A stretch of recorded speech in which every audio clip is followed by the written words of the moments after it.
Thursday evening inside the Millennium Sound Studios. Boy, it is good to be back. And for one of us on this panel, back for the final time. We got a crazy story about that in just a moment. Welcome in everyone to the Gem City Sports Podcast, brought to you by our friends at Rebich Investments. They do one thing, and they do one thing really well. Keep financial guidance simple. If you want more info, simply head over to their website, www.rebichinvestments.com, or you can call their phone number, 814-734-3433 is the number to dial. 814-734-3433 is the number to dial. Well, this is the penultimate episode for our friend Jonathan Williams.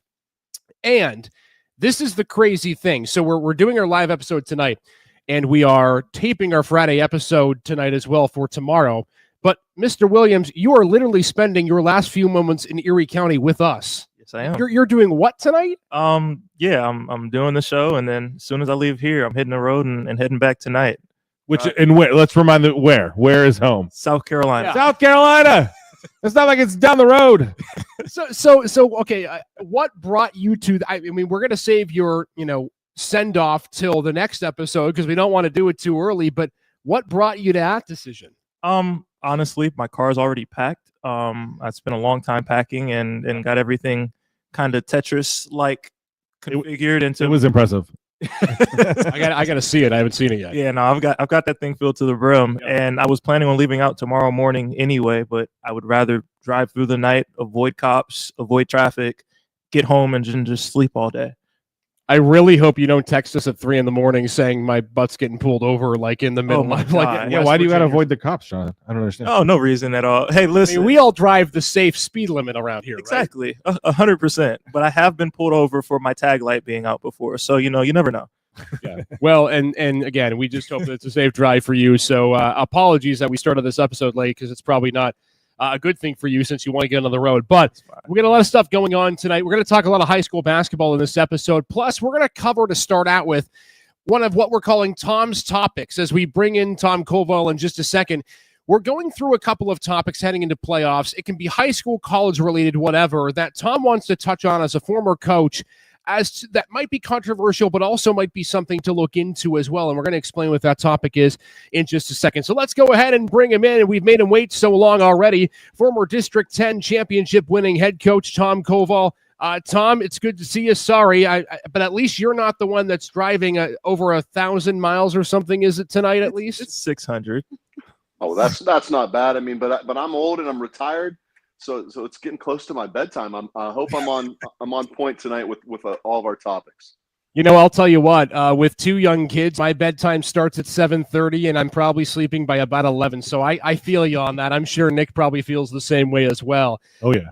So Tom, when we were talking and discussing the show tonight, the one thing that we wanted to start with is we're calling it Tom's Topics. The topics that you think are interesting around the world of high school and college basketball alike.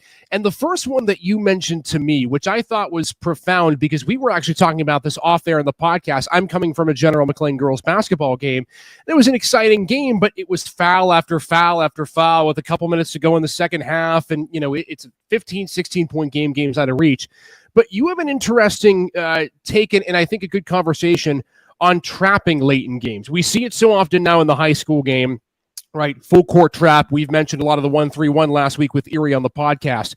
But take us through when you guys had the late game scenarios. Was there a point in the game when you were up enough that you said, let's take off the trap? And just kind of your thoughts and whatnot on pressing late in games, and when is an appropriate time to do it and when's an appropriate time maybe to try something different?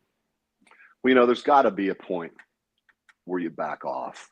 And it can be sensitive, and certainly this is my opinion, but it's a sport. We're trying to have fun. Kids are playing, and I think it's never a point to embarrass kids. You saw in the news, I think this gentleman from California scored 102 points not too long ago, and that was in the first 3 quarters. They won 119-25. There's stories about Lisa Leslie scored 101 points in the first half, and then the other team quit at halftime. I don't know. It's nice in this day and age to look at these great highlights and making records and whatnot, but the bottom line for me is that it's a sport for kids. So where do you draw the line? I don't think this is the YMCA league where, you can only press at certain times of the game. But I think as a coach and a team and a program with sportsmanship, where the line is. As it gets close in the fourth quarter and you're up 20, I don't think you're pressing anymore. Now, don't get me wrong. You're still playing hard. You're still executing. You're still trying to score. The other team has to stop you. It is a sport. But I think there's things as a coach and being a good sportsman and thinking about the kids that we're all trying to develop. I mean, the bottom line is, you're battling as coaches and you have rivalries, but we're all doing the same thing, just in different places. We want these kids to learn all kinds of different things from their sport. And I think you have to be sensitive to that and be a sportsman and pull your press off and play really hard half court man-to-man. And play really hard, executing, getting extra touches on your offense, trying things you normally don't have time to do, right? Because in my mind, it was always half court man-to-man defense and half court offense is what you need at the end of the year in playoff time. Those last couple possessions aren't typically going to come from a full court press and a trap, right? So I think there's opportunities to work on different things in those situations. Yeah, Coach, you kind of hit the nail on the head for what I was going to say is, it's great to use your press and run up a score and get up by a considerable margin late. But then, like you said, when you get down into playoffs and you get into the games that really matter and the games that really count, where it's win or go home, a lot of the time, a press isn't going to be what wins you the game. It's going to be you being able to make plays in the half court, get stops in the half court, run a different set that someone hasn't seen before and run it effectively, or run a set against a defense that you might not have seen before and run it effectively. And those are the best times, in my opinion, to go on ahead and try new things. Maybe run a set that you ran in practice, but you haven't really had an opportunity to pull it out in the game yet. You're up big. It's not going to hurt anything. You're not in danger of losing the game. It's just, for me, it seems like it would be a good time to try some new things that could potentially benefit you down the road. Because unless you're in a region battle where the amount of points that you beat somebody by winds up determining who wins the region or who's the second seed out of the region, unless you're in a situation like that, you don't really gain very much by beating someone by 40 as opposed to beating them by 20. It feels good, yes, but are you really even getting better in that? So I completely agree with you. There has to be a certain point where you call off the dogs a little bit and you just use that to improve your own team and work some stuff for your own guys. Certainly. Let me play. Go ahead, Tom. I say, it's not easy. I can remember when I was in high school, my local team, we were undefeated my senior year, and we had a local school, Du Bois Central Catholic, that said something in the paper in the lines of that they match up best with us out of any other team in the area. And as a high school kid, like, we took offense to that. We couldn't wait to play them. And, we kind of got our coach hyped up and we're going to leave the starters in the whole time. And I hit a 3-pointer at the buzzer at the end of the first quarter, and it was 33-0. And our coach pulled us all out. He pulled us all out, and we were all fired up and frustrated with him because he did that. And I look back now, I'm like, well, there's a good adult who made the right decision, because we didn't need to embarrass them. Our point was made. We played hard, and the game went on after that. And I think you get a lot of coaches that, want to show the other team, you can't stop us, or, this is a sport, and if you're not good enough, then, you shouldn't be playing. Well, that's not the case. It's high school. These are kids. We're all developing them. If you can get up 20 in the fourth quarter, you can pull things off and do the right thing. Tom, let me play devil's advocate from this point for just a second, because I think you and Jonathan are both right, where you got to make sure your starters get off the floor. You don't want to run up the score. I totally agree there. My counterpoint to that would be, and I'm interested to get your point as a coach, is, I think one of the things that teams do really well, the consistent teams do really well, is they mentor and they get their young players ready to go. They always have that eye toward the future, right? And you, of course, did that for several years. And, your young players then became your star players. And so my question would be, is when you pull your starters and let's say 3-4 minutes to go and you get your younger players some work, is it hard to toe the line? Because I feel like as a coach, as much as I want to back off, and I also want to make sure that my younger players can get reps within the system of which they're playing. Is there a line you can tote with that, where you want to get your younger players the reps, you want to make sure that they're participating in the system that you present, but also not necessarily running up the score? Because I feel like that's something that you also have to factor in as a coach. Yeah, there's times that you can do that, and there's times that they're not. I think you have to be smart with your decisions. I totally get what you're saying. If I'm a pressing team and that's what we do, I want to sub my guys in and get them that same experience and let them practice the things that we do. So I just think you have to do it at the right time. There comes a point where, hey, this is not good sportsmanship, and you got to make that decision. Yeah, I was just playing devil's advocate for a second. And I think it makes for an interesting decision down the stretch. Nick, you have a point? Well, no, I think it's important to talk about. I've often said on this show and before that, the last 2 minutes in sports are supposed to be the most exciting part of the game, right? The last minute drive in football, the shootout of the last 30 seconds or the shootout in hockey. And the last 2 minutes for me, and again, this is just my opinion, the last 2 minutes of basketball are always so painful because you want this high flying back and forth action, right? You want to see the teams gutting it out, and it just ends up going into a slow crawl where you're foul after foul after foul after foul, or like Coach is talking about press after press after press. So, and anybody can take this. What's the solution? How do we change that? Yeah, I was going to ask this, Tom, because, I think this parlays well into the fouling late in games as well. Now, that, of course, is a little bit different if the game is close, right? There's really nothing you can do there. But, we saw District 10 in high school on the boys' side in Pennsylvania change the rules to now it becomes a 5 fouls per quarter on the boys' side as opposed to 10 fouls per half. And I think that's quickened the game to an extent, maybe more in the first and third quarter than the second and fourth quarter. But, is there, from your coaching perspective, is there a way we can speed up the end of the game, or is it going to be what it's going to be? Because it just seems like now, even though the competitive level of basketball in this area has gotten better and better, the last 2 to 3 minutes get slower and slower, and it's becoming incredibly crazy at this point. I think as a basketball guy, you got to love the strategy with some of those things, right? To be able to scout another team and know who their better free throw shooters are, to do your timing of game management, know when to foul, when to actually start that process. And there's also a part of it where all right, white flag's out. I'm going to stop fouling because it's getting out of hand. No coach ever wants to lose, so you're doing everything possible to try to extend the game and let it go further. So I appreciate that part of it. I miss the 1-and-1 part of the free throws for high school because that adds a different layer. So I think all that type of strategy comes into play, and I think you just have to appreciate it, and hopefully the coaches do a good job of managing that time at the end. So it doesn't become drawn out when it doesn't need to be. Maybe I heard you wrong here, but I'm just going to go off of what you had said a minute ago. What do you make of now the 5 fouls per quarter on the boys' side? Is it something that you don't like? Because again, you were part of the other part of the equation. It just changes the game, right? You can be a lot more aggressive and get a lot of fouls in the press, and then it starts all over in the second quarter, right? So you can get a benefit of that. They're shooting free throws in the first, but we can change that in the second as opposed to shooting free throws the whole half. Yeah. So I think that benefits a team that wants to play a more aggressive style, but again, there's strategy in it because you can't do it the second quarter also. The PIAA, as they agreed with the National Federation of High Schools about the 1-on-1 because it eliminates injury, which was kind of laughable to most of us coaches because I never saw a lot of injuries on boxing out on free throws, but not many lane violations. Right? Yeah, right. I grew up with 1-on-1, so you talked all the time about you got to make the first one, that's so important, right? So that was a cool strategy going through.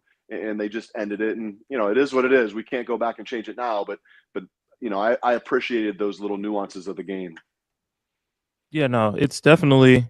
I miss 1-on-1s. Like you said, it just adds a different layer to a basketball game. And I mean, as a former player, it's it's a lot more nerve-wracking when you're not guaranteed to. It's a lot more pressure on you when you're not guaranteed that second one, and it puts emphasis on some of those qualities of the game. It puts emphasis on being a good free throw shooter and having to be good enough to make your first shot, make your first free throw. And obviously it contributes to strategy as well. As far as the five foul rule, I like it for teams that like to play aggressively. I like it for teams that like to press. I guess it gives you a lot more. It gives you a lot more freedom, and it gives you a lot more ability to do certain things defensively and take more risks.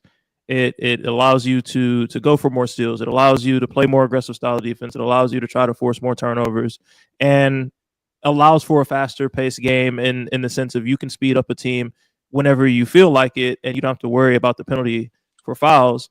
The flip side of that for me that I was thinking about is, okay, yeah, it's 5 fouls per quarter. They might not be shooting free throws for an entire half, but you still have to be able to manage your fouls per player well.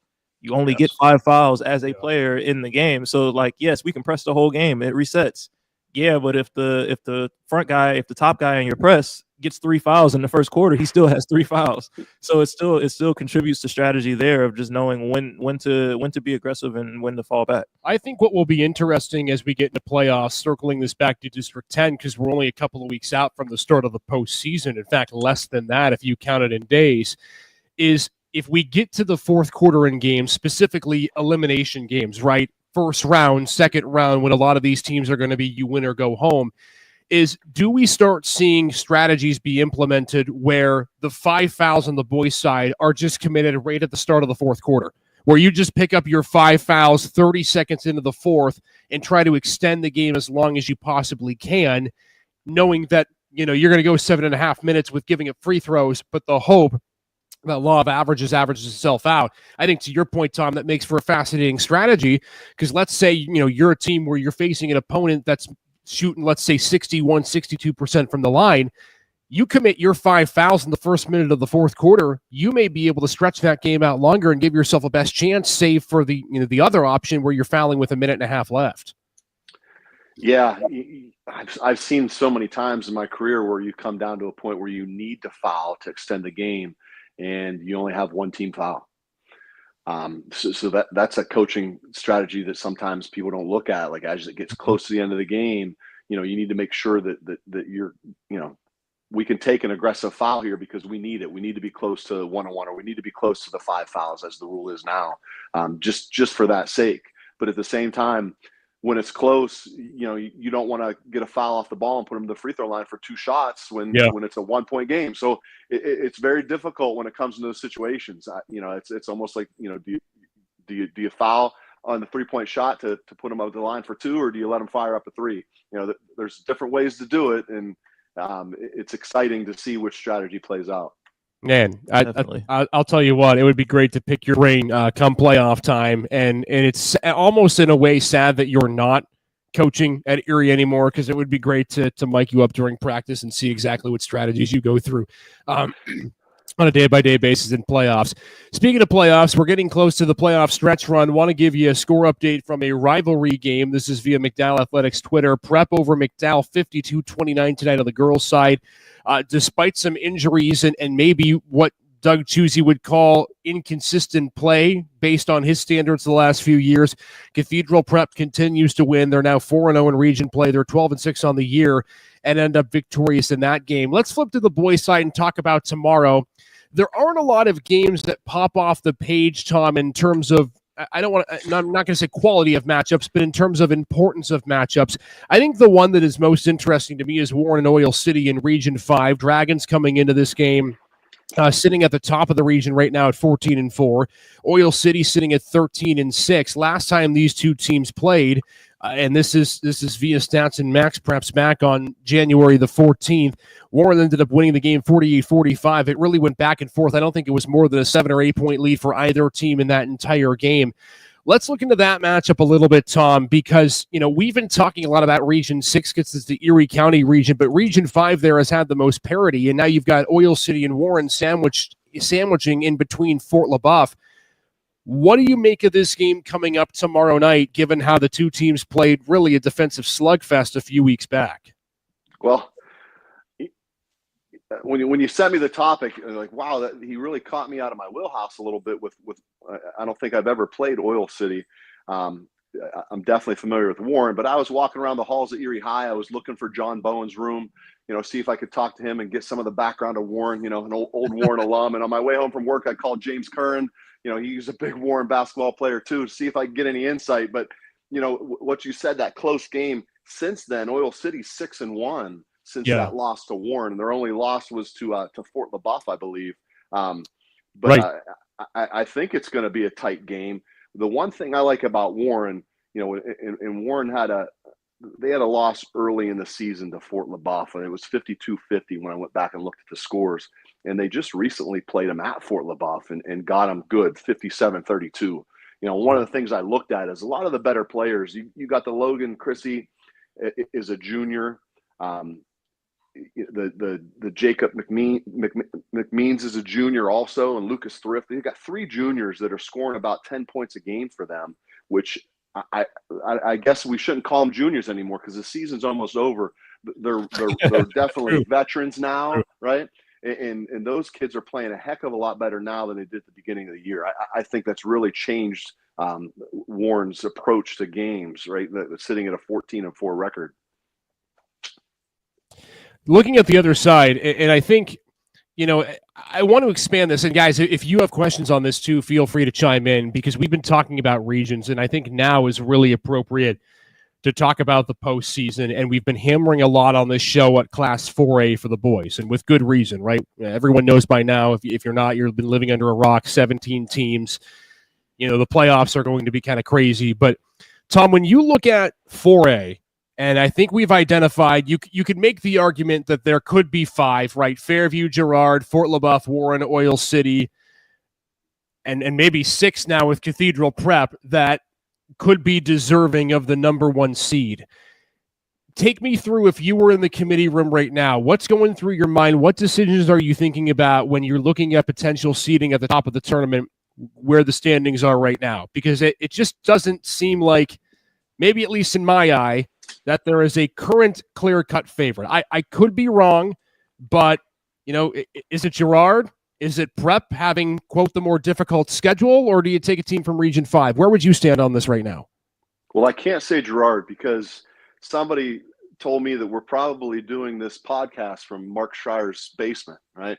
I think we've said so many good things about them because how well they're doing. I was a little worried about saying that. We moved over apparently from Marshall McCormick's basement because everyone thought we were only talking positive about GM football. Right. Boy, that's a tough one. I'm going to lean towards Prep for me. I think it's pretty clear cut that they're at a different level than those guys. They're deeper. And I think that's the biggest thing. Each one of those teams has some really good players, but I think Prep overall their body of work is much stronger. If they have a player or two not playing well, they're going to survive in advance, which is what the playoffs is all about. You need other people to step up, and I think Prep has more pieces to work with than those other teams. And when you get to the playoffs, anybody can win, that's for sure. But if I had to lean to one side, and give a number 1 seed, it's going to go with Cathedral Prep for that case. For the region that they're in, they're playing against, I don't know if I want to say better teams, bigger schools that have more pieces as well. So I think that looks a lot better for their body of work, that they're playing against Erie twice and McDowell twice and Meadville. That's a really tough region, not to mention the Burger King Classic. So looking at those things. And I think also you got to look at how they're playing at the end of the year. I think how they play and are finishing their season should be something that is taken into consideration when you're looking at those seedings. I know that it's almost been a week, but your thoughts on the Prep win over McDowell from last week? It just seemed like the Ramblers were more impressive in that game. You saw a little bit of it going into the third quarter of the first one. And I felt like Prep kind of lost the game at that point. McDowell made the plays. I don't want to take that away from them, but Prep, you could kind of see that they were on the verge of maybe closing that game, and then all of a sudden it changed. I think as the season went along and they gained some more experience, they brought their A game. They looked like they were healthy with Nando back, and boy, that was an impressive win for them. Yeah, and for Cathedral Prep now, they're sitting in a really, really good spot. Again, moving down to 4A with one of 17 teams.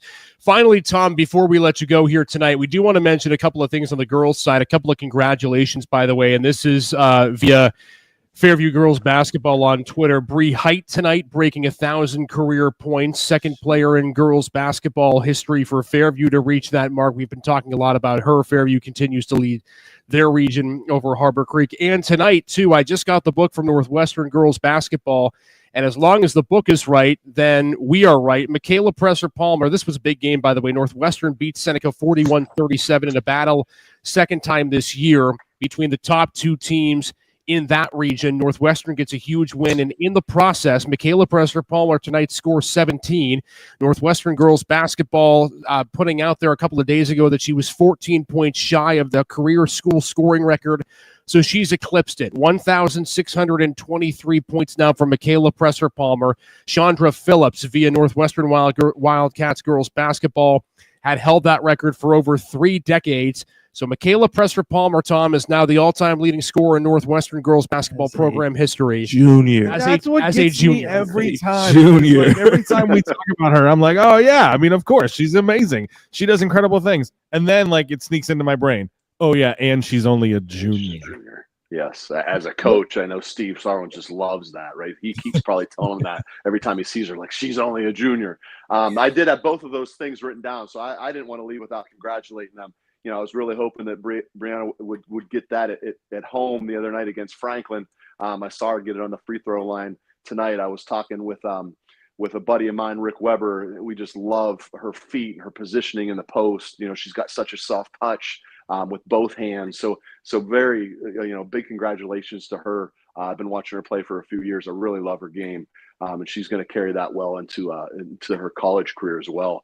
I was following along with the Seneca game. Seneca was up 24-12 at halftime in that game, right? I think Northwestern started out 9-8, and Seneca outscored them 15-4 in the second quarter to take that big lead.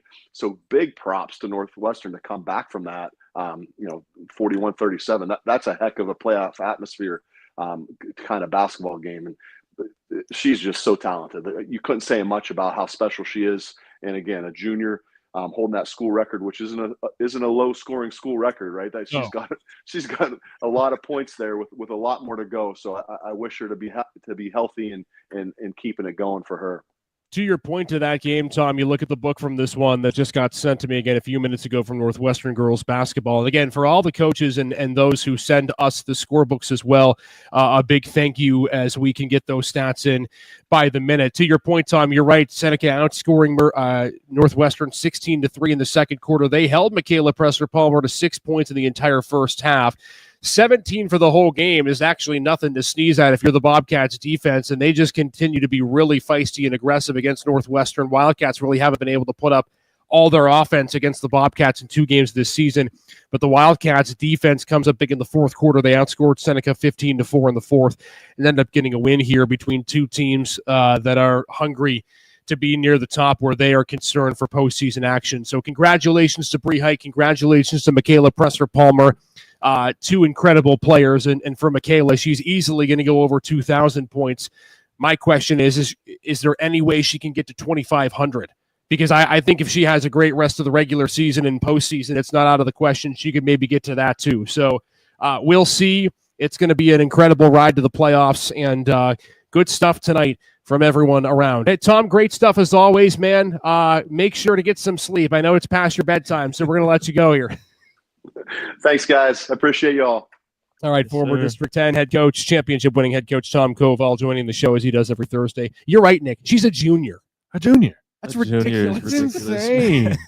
How are we feeling about Northwestern playoff-wise? Like, they look like the cream of the crop right now, and it's kind of what we kind of expected from them coming in. But realistically, like, what are we thinking? Because if she's playing like this and the rest of the team is playing around her the way that they have been playing, I don't know a lot about Pennsylvania basketball outside of outside of D10, but I'm not sure I'm willing to pick anybody else against them. I put it this way, and it's not even, this isn't like a Northwestern take. This is just like a, there's a guy that used to work for the NFL Network called Dave Damashek, and he always called it the curse of Sposta, right? And let's say, okay, they win tonight, they clinch a share of the region. They're sitting at 11-0 in league, 9-0 overall. I mean, that was a tough game, going tonight that they played in against. So it's like, let's say they go undefeated, right? They have games against Iroquois and Mercyhurst Prep to finish out the year. And then they go undefeated into the playoffs. That scares me.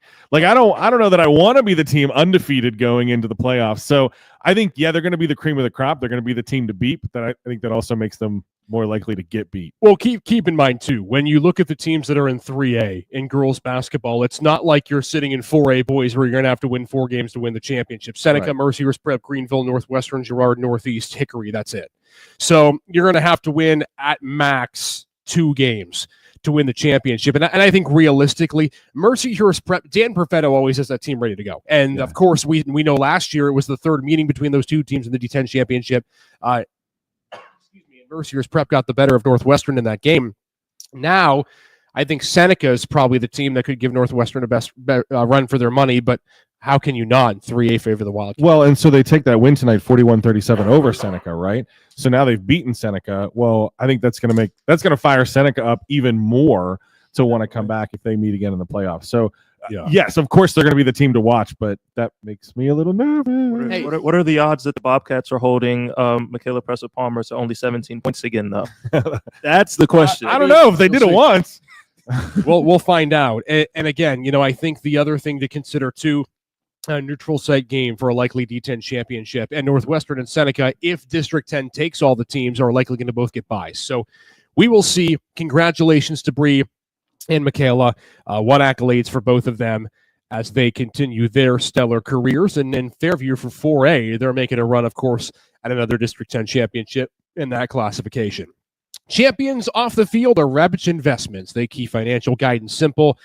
If you want more information, head over to the website, www.rebichinvestments.com, or you can simply call 814-734-3433 during normal business hours, 814-734-3433 during normal business hours. Hey, we got another show coming up tomorrow. It's a special one because Jonathan Williams is having his last show tomorrow evening. Make sure to join us for that. It's going to be a special episode. We're going to reminisce on something that we talked about a few weeks ago, and Wayne Bradford's going to join us in studio as well. So, Jonathan, for the Thursday audience, signing off, you get the last word tonight. Wow, wasn't expecting that. Just for the Thursday audience. just Friday audience says tomorrow. There we go. For the Thursday audience, it's been fun. Thanks. This has been a really fun experience in getting to cover local sports in the Erie area, getting to meet a lot of really great people, interact with some really great kids. I've built a lot of relationships with the kids here, so it's gonna be bittersweet to leave for sure. But you'll see me back one more time. You'll see me back tomorrow, and that'll be it. So thanks for everything. When he says bitter, he doesn't mean bitter cold. I just want to he's over that. He's over that. Yeah, that's not skate across the parking lot. That ain't going to be the problem. All right, we're back tomorrow night, everybody. Thanks for being with us. Thanks to Tom Koval, Nick Artman, Jonathan Williams, Isaac Pekash. This has been the Gem City Sports Podcast, brought to you by Rebich Investments here from the Millennium Sound Studio. See you all tomorrow, everybody.